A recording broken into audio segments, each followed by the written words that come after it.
we also had big news in the NFL world, man. Just dropped today. Yeah, just actually this morning, man. The Washington football team hired a new team president, first African American team president in NFL history as well, man. This is a huge milestone. His name is Jason Wright.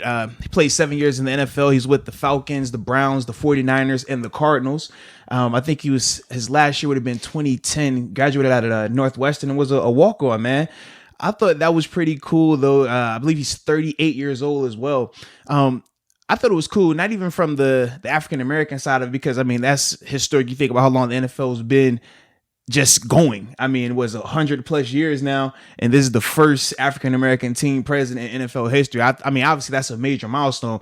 But the things that I looked at, I said, dude, you're 38. That's 6 years older than me. I was like, yo, that is awesome. Then I love the fact that he started as an undrafted free agent, played 7 years, undrafted free agent, 7 years, 4 teams.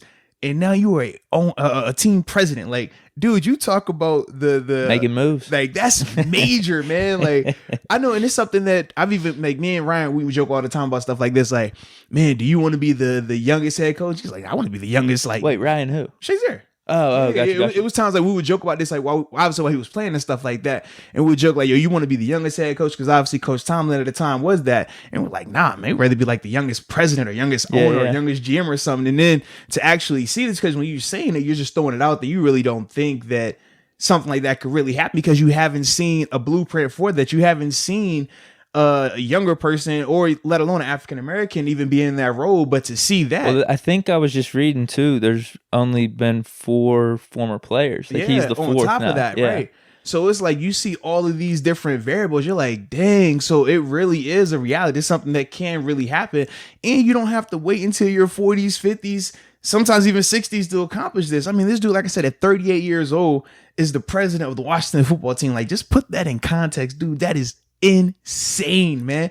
And to do it from a walk-on makes it even better, because I'm like, if a guy like a Peyton Manning or a Tom Brady, even a Ben Roethlisberger makes that transition, a little bit of it you're going to kind of discredit and say, well, it's more so because of the talent they had on the field, less or less of them just being, or even just qualified, or even just cachet they have in a community. Correct. Or just as an overall aura, right? You know, yeah. So we would feel like it's a lot more that went into it. Whereas with this guy right here, he doesn't have those type of accolades. He isn't an all-world guy. He wasn't even, Ohio State or Michigan. Like I said, he went to Northwestern. But when you look at his business background, he got his MBA once he graduated. I mean, once he finished playing. I was just about to ask, what's his background in making these steps to get? Yeah. So once he retired, in 2010, he went and got his MBA, and then from there, he I forgot the name of the company, but he was huge in terms of he was a partner in this African American economic group in terms of like helping them improve their status, not only from a business standpoint, but in the community. And that's really what got him on the radar. And he did that. Like I said, he was still super young. Like I said, at 38 years old, this dude's not even 40 yet. Just put that in context, dude. It's crazy.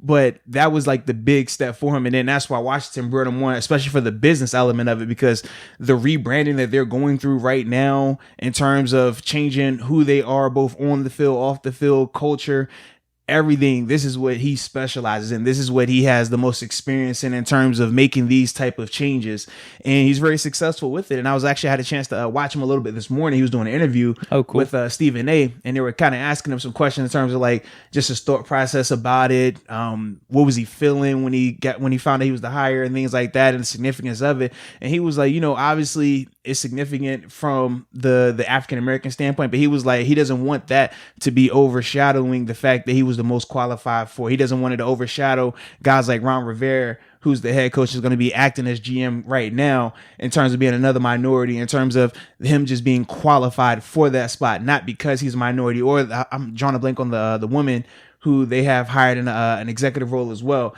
He's like, he doesn't want people to think that Snyder's just doing this to kind of save face for the name and how everything was going with that when it changed and stuff.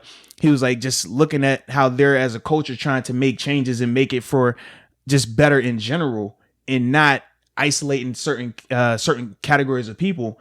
He was like, that's what he wants to really stand out the most, because he's like, all three of us are extremely qualified in what we do. Right. We have really extensive backgrounds in what we do, and we feel like we can make this the most successful. And just hearing him, I was like, man, it got me excited, man. I'm not even gonna lie about it, man. So